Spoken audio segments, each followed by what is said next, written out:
प्यारे दोस्तों, कैसे हैं आप सब? बढ़िया ना? चलिए, बढ़िया होना भी चाहिए। आप सभी का स्वागत है आपके अपने YouTube चैनल A+ क्लासेस पर। बेटा, हर बार की तरह इस बार भी जब मैं आता हूं तो आपको पता है कुछ ना कुछ नई चीज़ें आपके लिए लेके आता हूं। बच्चों ने मेरे पास कमेंट बॉक्स में मैसेज किया था, जब स्क्वायर वाला टॉपिक आया था तो परफेक्ट और नॉन परफेक्ट स्क्वायर नंबर को पहचाना था, तो मैसेज आया कि सर स्क्वायर के लिए तो मुझे कुछ पहले से भी आइडिया है, अगर कुछ आइडिया क्यूब के लिए मिल जाता तो बेहतर था। तो मैंने क्यूब पर अभी पिछला वीडियो बनाया था, किसी भी नंबर का क्यूब बनाना। अब क्या डिस्कस कर रहे हैं कि कैसे पहचानेंगे कि कोई नंबर क्या है, नॉन परफेक्ट क्यूब है। उस पर मैंने वीडियो ये तैयार किया है आपके लिए। कुछ रूल्स हैं वो मैंने लिख लिए हैं ताकि हम आप ज़्यादा बातें कर सकें। तो बेटा देखिए, यहाँ पर डिस्कस करते हैं। ये कुछ क्यूब हैं जो आपको याद होने चाहिए। अगर 15 तक 20 तक का आप क्यूब याद कर लेते हैं तो बेहतर है, कैलकुलेशन के लिए आपको बहुत ही अच्छा हो जाता है। लेकिन नहीं भी याद है तो 10 तक तो कम से कम मिनिमम, वैसे 10 से काम नहीं चलेगा, 20 तक ही आप याद करिएगा। कुछ मेरी भी बात मानिएगा। बेटा 1 का क्यूब 1 होता है, 2 का क्यूब 8 होता है, 3 का 27, 4 का 64, 5 का 125, 6 का 216, 7 का 343, 8 का 512, 9 का 729 और 10 का 1000। ये लिख दिया है। उसके बगल में मैंने इसको बेटा सिंगल डिजिट में कन्वर्ट कर दिया है, जिसको आप डिजिटल सम या डिजिटल रूट भी बोलते हैं। तो अगर इन नंबर्स का मैं डिजिटल सम देख लूँ या सिंगल डिजिट देख लूँ तो कितना है, तो बेटा 1 का सिंगल डिजिट तो 1 ही आया है, इसका 8 है, इसका 9 हो गया, इसका 6 और 4 10 होता है, 10 का 1 हो जाएगा सिंगल डिजिट में। इनको ऐड करेंगे 8 हो जाएगा, इसको ऐड करेंगे 9 हो जाएगा, इसको ऐड करेंगे तो 1, इसको ऐड करेंगे तो 8, इसको ऐड करेंगे तो 9, ये हो गया 1। तो इस सबको सिंगल डिजिट में जब मैंने कन्वर्ट किया तो मुझे क्या रिजल्ट मिला, जरा देखो बेटा। किसी भी नंबर का जो मैं क्यूब कर रहा हूँ, आगे भी आप किसी का क्यूब निकाल के देख लीजिए, और उसको जब भी आप सिंगल डिजिट या डिजिटल सम में कन्वर्ट करेंगे तो आपका जो सम आएगा वो कितना आएगा, या तो 1 आएगा या 8 आएगा या 9 आएगा। इसके अलावा कुछ भी नहीं आ सकता है। ठीक है, ये बहुत आगे तक पूरा रिसर्च किया है मैंने, सब कुछ देखा है, आप भी देख सकते हैं, करके देख लीजिएगा कितना रिजल्ट आएगा। या तो 8 आएगा इसको ऐड करने में, या 1 आएगा या 9 आएगा। अब बेटा क्यूब करने पर तो 189 आ रहा है ना, क्यूब का डिजिटल सम तो आ रहा है। क्या नॉन परफेक्ट का क्या आएगा, तो यहाँ से मुझे ये तो नहीं कंफर्म है कि जब जब मेरा 189 आएगा तो वो परफेक्ट क्यूब ही होगा। जैसे एग्जांपल के लिए बेटा यहीं थोड़ी सी लिख दूँ कुछ मैं समझाने के लिए। यहाँ एक नंबर मैंने लिखा है 72, इसका सम कितना है, 9 है ना, लेकिन क्या ये क्यूब है? नहीं है। मतलब मैं 100% श्योर नहीं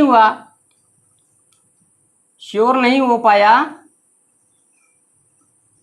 कि ये परफेक्ट क्यूब है कि देगा कि नहीं देगा। लेकिन यहां से एक रिजल्ट निकल आया क्या, कि यदि मैं अपने सिंगल डिजिट या डिजिटल सम में कन्वर्ट करूं और मुझे सम कितना मिल जाए, 2 3 4 5 6 या 7 मिल जाए, तो वो 100% कन्फर्म होगा कि वो नंबर नॉन परफेक्ट क्यूब है। क्या है? नॉन परफेक्ट है। मतलब 189 के अलावा अगर कुछ आपको मिल जाता है तो आप श्योर हो जाएंगे कि वो नंबर नॉन परफेक्ट है। क्लियर है मेरी बात? चलिए दूसरी बात, 189 होने पर मैंने लिख दिया पहले भी कि आप श्योर नहीं होंगे, कंफर्म नहीं होंगे कि वो 100% क्या है, परफेक्ट है, वो डाउटफुल रहेगा। उसके हमें क्या करना है, कैलकुलेट करना है, और कैसे करते हैं वो भी मैं आपको बताऊंगा। ठीक, अब आते हैं कुछ बातें कर लेते हैं, कुछ और नंबर्स को आसानी से पहचानने की बात करते हैं। तो यहाँ देखो बेटा, 1 का क्यूब करने पे यूनिट डिजिट पे 1 ही आता है, 4 का क्यूब करने पे 4 ही आता है, 5 का क्यूब करने पे यूनिट डिजिट पे 5 आता है, 6 का क्यूब करने पे 6 आता है, 9 का क्यूब करने पर 9 आता है। फेर बदल कहाँ होता है बेटा, 2 का क्यूब करने पर 8 आता है, 2 का क्यूब करने पर 8, और 8 का क्यूब करने पर 2 आता है। ऐसे ही 3 का क्यूब करने पर 7, और 7 का क्यूब करने पर यूनिट डिजिट पे 3 मिलता है। ये दोनों आपस में क्या है, इंटरचेंज करते हैं। बाकी आप किसी का क्यूब करेंगे तो जो नंबर होगा उसी यूनिट डिजिट पर क्यूब करने पर वही नंबर आएगा। स्क्वायर में देखिए अलग अलग था, आपने वीडियो अगर देखा है तो ठीक है, नहीं देखा है तो लिंक में ढूंढ लीजिए, लिंक में डिस्क्रिप्शन में मैंने डाल रखा है, वहां से जाकर आप स्क्वायर वाला परफेक्ट और नॉन परफेक्ट स्क्वायर नंबर वो वीडियो देख लीजिए। उसके बाद फिर बेटा मैं बात कर रहा हूँ, तो यहाँ मैंने लिखा है कि यहाँ एक्स वाई लिख देता हूँ कुछ, कि यहाँ कोई भी नंबर हो, उस नंबर का यूनिट डिजिट क्या हो, 2 हो, अगर मैं उस ऐसे किसी नंबर का क्यूब करता हूँ तो बेटा यूनिट डिजिट पे मेरा क्या फिक्स है, 8 फिक्स है, कंफर्म। और इसके बगल क्या फिक्स है, अगर आपको कोई भी ऑड नंबर, देखो बेटा अब आप कहोगे सर इतना बड़ा तो मैं भूल जाऊंगा, कुछ नहीं भूलना है। कैसे भूल जाओगे, हम है ना, भूलने देंगे तब तो भूलोगे। 2 का क्यूब है, यहां तो छोड़ दो, थोड़ा सा 12 का क्यूब याद कर लेते हैं। तो 12 का क्यूब होता है 1728, 12 का क्यूब होता है 1728। बस एक छोटा सा एग्जांपल आप याद रख के देख लीजिए। तो परफेक्ट क्यूब में क्या है, 8 के बगल में क्या आता है, 2 आता है, दैट इज इवन नंबर। तो परफेक्ट क्यूब के केस में, 2 के केस में टेंस प्लेस पर क्या आता है, इवन नंबर आता है। क्या आता है, हमेशा इवन आता है। 2 मत याद करना, इवन आता है। फिर 22 का करोगे तो कुछ और आएगा, ऐसे चेंज होता जाएगा। तो यहां पर क्या है, अगर ऑड नंबर लिखा होगा तो एक छोटा सा एग्जांपल आपको याद करना है बस। ऑड नंबर अगर लिखा होगा तो वो नंबर क्या होगा बेटा, 100% नॉन परफेक्ट होगा। क्या होगा, 100% नॉन परफेक्ट रहेगा। ठीक है, क्यूब। अगला नंबर आते हैं, यहां पर कोई भी मेरा नंबर हो XYZ, मुझे नहीं मतलब है 2 डिजिट का है, 3 डिजिट का है, 4 डिजिट का है, कितने भी डिजिट का है। यूनिट डिजिट क्या है, 4 है। इसका मुझे क्यूब करना है।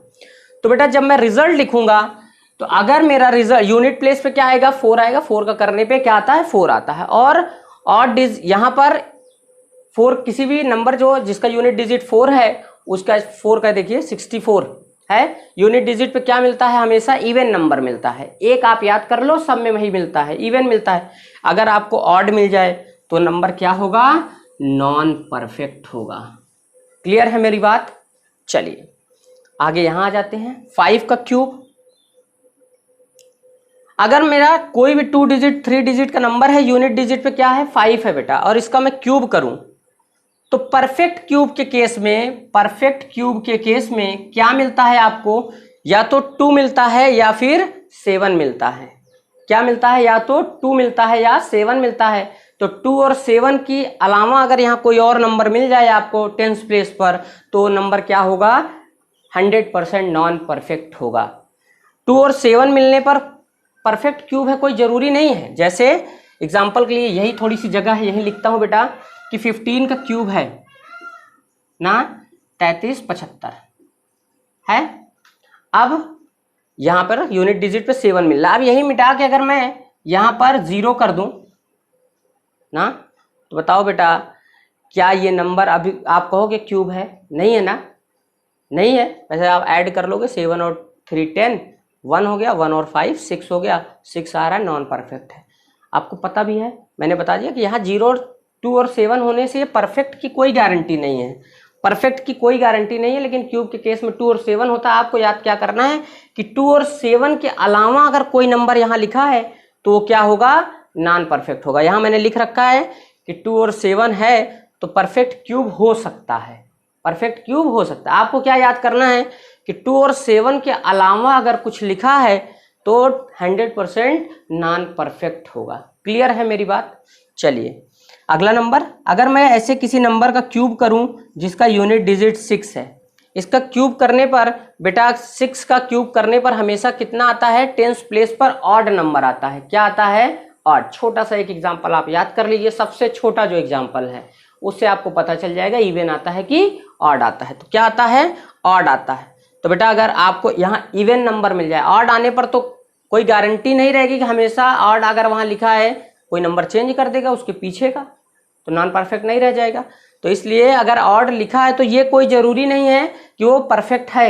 लेकिन बेटा अगर 6 के बगल में इवन नंबर लिखा है तो हम 100% श्योर हो जाएंगे कि मेरा नंबर क्या है, नॉन परफेक्ट है। क्लियर है। अगला नंबर आ जाते हैं 8 के केस के लिए भी ऐसे ही कुछ है। क्या है बेटा, जब मैं 8 का क्यूब करता हूं, कोई भी मेरा 2 डिजिट 4 डिजिट 6 डिजिट कितने भी डिजिट का नंबर हो और उसका यूनिट डिजिट 8 है, इसका अगर मैं क्यूब करता हूं बेटा तो 8 के क्यूब पे भी मुझे यूनिट प्लेस पर क्या, टेंस प्लेस पर क्या मिलता है, एक ऑड नंबर मिलता है। और अगर उसकी जगह मुझे ऑड की जगह इवन मिल जाए तो मैं कह सकता हूं कि मेरा नंबर क्या होगा, नॉन परफेक्ट होगा। तो परफेक्ट और नॉन परफेक्ट नंबर आप पहचान सकते हैं, बोलिए। क्लियर। चलिए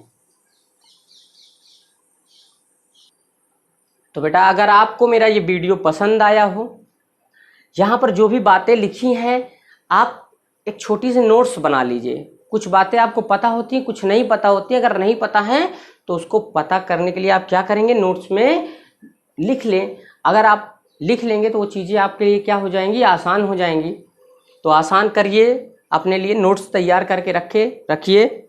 और अगर आपको सब कुछ अच्छा लगा हो तो चैनल को बेटा सब्सक्राइब कीजिए, अपने फ्रेंड्स सर्किल में ज़्यादा से ज़्यादा दोस्तों को बताइए ताकि वो भी इसका लाभ ले सकें ना। सब्सक्रिप्शन बिल्कुल फ्री है। वीडियो को लाइक करना ना भूलें।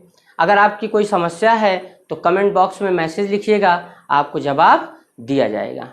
आज की इस वीडियो में इतना ही। Thank you class.